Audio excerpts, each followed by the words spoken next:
Today's work will be a coat of arms is what we're working on. It's gonna look like this. It's made out of, the substrate is 19 millimeter or 3/4 of MDF. On top of that, we will make inlay work in oak and ash out of 1.5 millimeter veneer, which is about like 1/16 of an inch. And this will sit on the front of some lecturns that were made earlier this year. And to give it some kind of 3D effect, we want to move it out a little bit to create some distance. And that will probably be about 12 millimeters, half an inch. And what I'm going to do today is to create this piece that's going to sit on the back, and rather actually create a template for that piece. And I want it to be 30 millimeters smaller than the template for the actual coat of arms. I'm just going to have a look and see that the stream is running. Hold on, guys. No, sorry, it will be all in English today, or broken English possibly. So I'm going to take this piece and I'm going to make it 30 millimeters smaller all the way around, and that will be the template for our distance plate behind this one. To do that, we're going to use the shaper. There will be a separate video, or maybe many videos on the shaper later on. We're going to use this one. Can you see that? Oh yes, you can. That's a 125 millimeter diameter cutter block in steel with spiral. It's spiral shaped, and it has these carbide inserts that you can rotate. You have 4 sides you can use in them. They cut very nicely. For MDF, we could have gotten away with pretty much anything, but these cuts very nicely. And also, it's way cheaper to rotate or replace just like 1 or maybe 2 carbide inserts compared to the straight knife cutters, where you have to replace the entire insert, even if you've only used it in the top. So I like to run these 125 millimeters. This one, I think it's 60 millimeter in height. Not really important here. We're going to spin down this one at 6,000 RPM. It also has these pre-cutters here. These are not something we don't need them here. Actually, they're going to create a small line around here, but that's no problem. And I like to keep, at least the ones in the top, I like to keep them there, because if I take them away, there is going to be lots of stuff down in the threads. So if they're not destroying anything, I like to keep them there. The ones in the bottom I usually take out though. Yeah, these points here, they are fragile, so I like when I put it down, place it on a piece of wood like this. But now we're going to run it here. Together with this 125 millimeter cutter blocks, we're also going to use 3 of these guide wings. So that's a ball bearing, and then a metal sleeve outside. And we're going to use the 105, 125, and 130 millimeter guide bearing. And you will soon see why. So the very first thing I will do, which is a good practice when you're doing this template routing, is to just make a dry run. Try to see if it works the way you want to. You haven't screwed up your thinking somehow. So then I'm going to start with the 130 millimeter guide ring, or guide bushing, maybe it's called. And it is bigger in diameter than the cutter itself, so it's going to stick out further. And that's the point. It doesn't come down. Open up. fence a little bit, like so.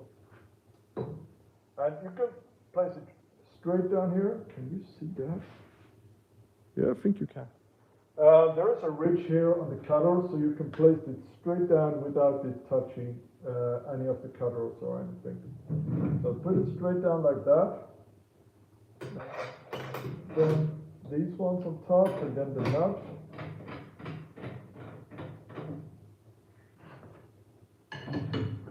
Lock that in. So now I'll let go of the lock for the spindle.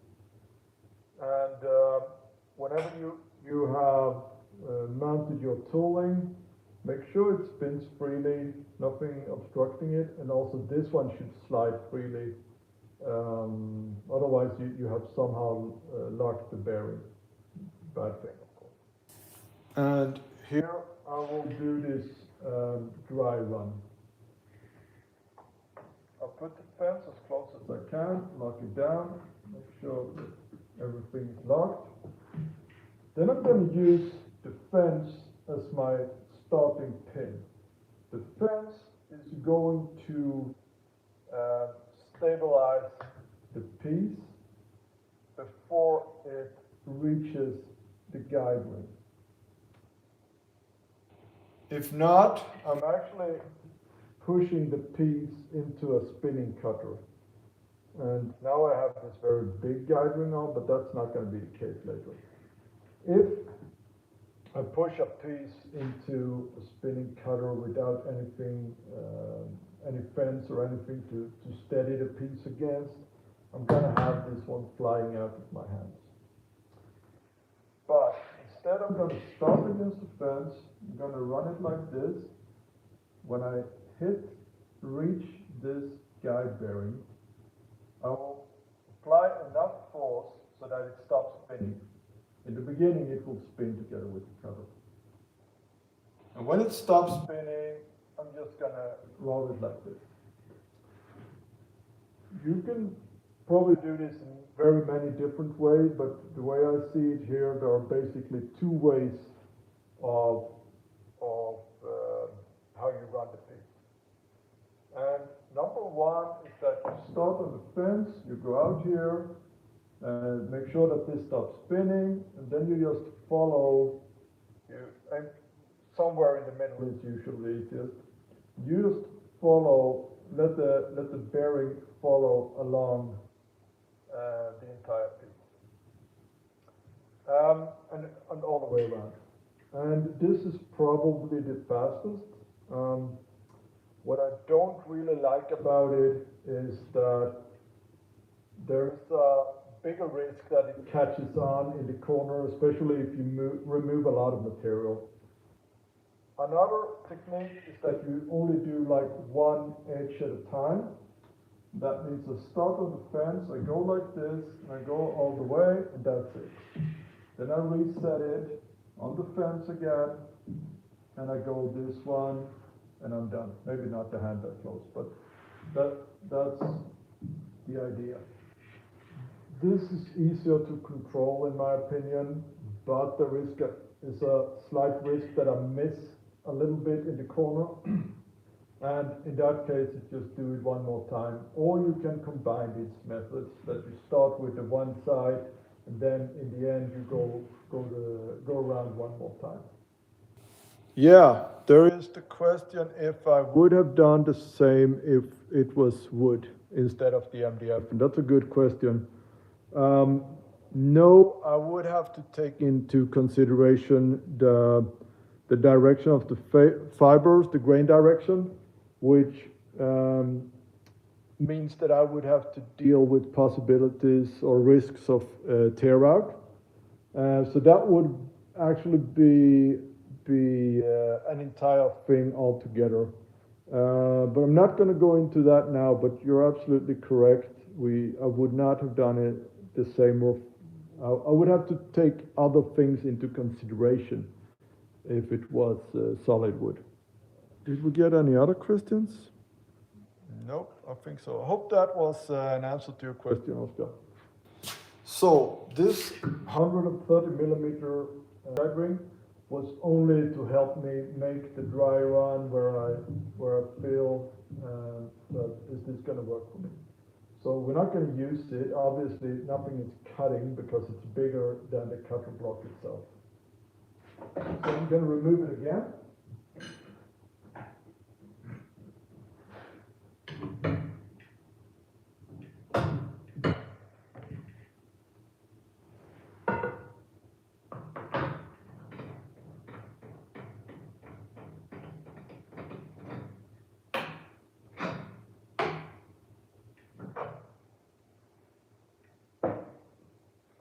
Instead, we're going to go with this one, 105 millimeter.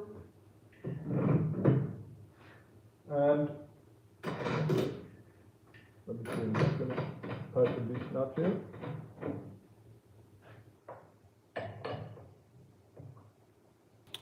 So, 105 millimeter guide ring and a 125 millimeter cutter block means that we will remove 10 millimeters here for each time we run. And of course I could have used a bigger cutter head or smaller guide bearing to do all of it 30 millimeters at a time, but that will become a little bit harder to control when you have lots and lots of material removed at the same time. So I think 10 millimeters at a time is going to work just fine. I'm going to put the fence back. I want it as close as possible. That looks good. It's about, I would say, 1/8 of an inch or a little bit less than that. 2-3 millimeters. This one spins nicely, and so does this one. Then I'm going to use this wooden piece, just a bit of protection for my hands. Rather, it's more like for me to remember if my hand is anywhere close to this piece of wood, I am doing something wrong. I still need to be able to see down here, so I don't want to have it too far down. The best would probably have been some transparent plastic cover, but I don't have that to use with this fence. Spins the way it should. Everything is locked down. Put this cover on. This one is set to about 60% of the height of the piece. Not super critical. All right, here we go.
So this is the result of the first pass.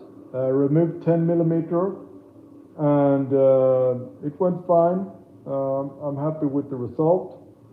And now I'm gonna remove another 10 millimeter. But as you can see, I can't go any. Sorry, that was just a blast gate closing.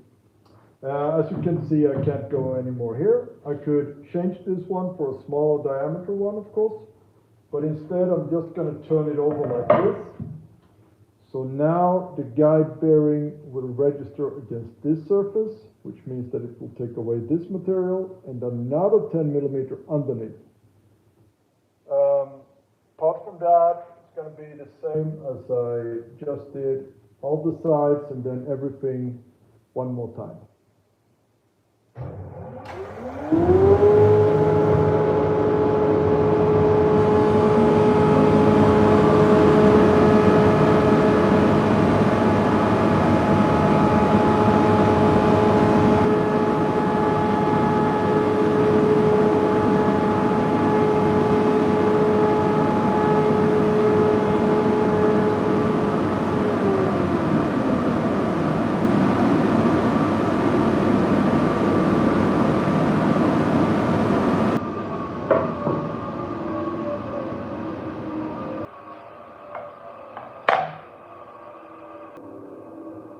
Alright guys, so now I've run it 2 times, and this surface we have removed 10 millimeters, on this we have removed 20 millimeters, and here I put it on top of the original.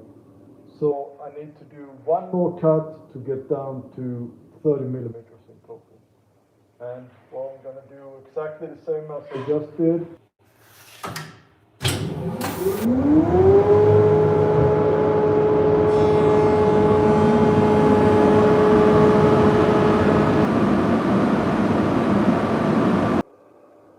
Alright, so now there is removed 30 millimeters here, but we have this to get rid of as well. So now we're going to change the guide bearing. Going to lock the spindle and loosen the nut.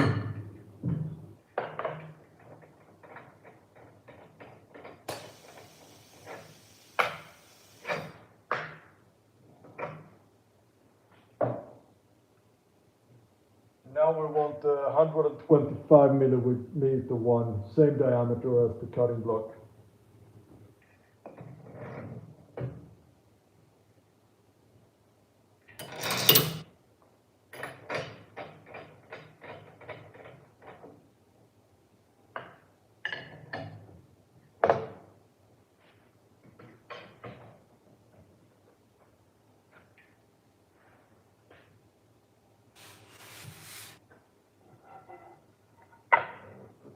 Back here.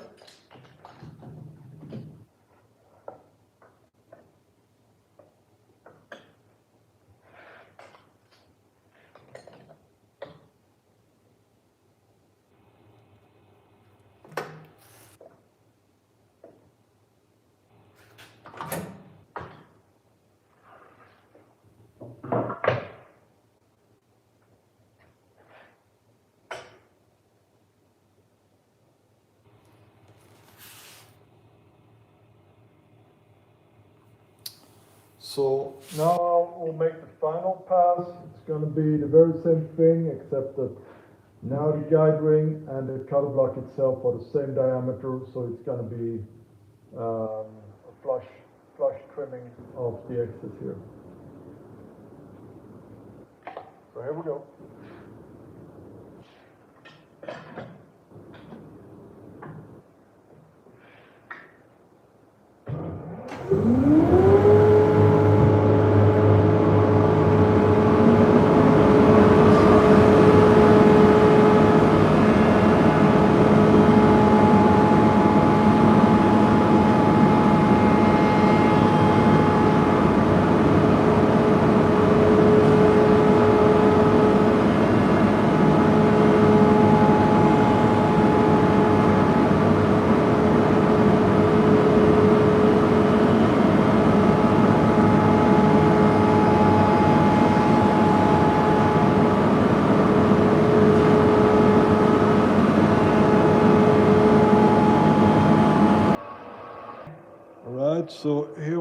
have the question from Jim. Hello, Jim. Why did I choose a fairly low 6,000 RPM and did not something higher? And that's a good question. There is like a twofold answer to that one. First off, the shaper was already set to 6,000. And I know it's going to run really nicely in the MDF, especially on this low speed. It's going to be no problem at all. Second off, my experience is that the guide rings, the bearings in them, they last longer if I run it a little bit slower. But it could certainly work with 8,000 RPM as well in this operation. That wouldn't be a problem. I hope that's an answer for you, Jim. And we have Marcus saying the 8,000 would burn faster. Yeah, that is true. Shouldn't be too much of a problem in this MDF, but if you would run the risk of burning the wood, then the slower RPM would be better. But then again, if you have problems with the material you want to grab, you typically have a better situation with a higher RPM that will make the inserts take a smaller bite when you run it at the same speed. Lower RPM means a bigger bite for each insert. Thank you, Jim. I hope you're happy with the answer. And well, this is the result. It's now 30 millimeters smaller than before. So it's 30 millimeters smaller all around. And you could also see that these features, they have been like smoothed out a bit. It's not this round corner, it's more of an sharp corner here.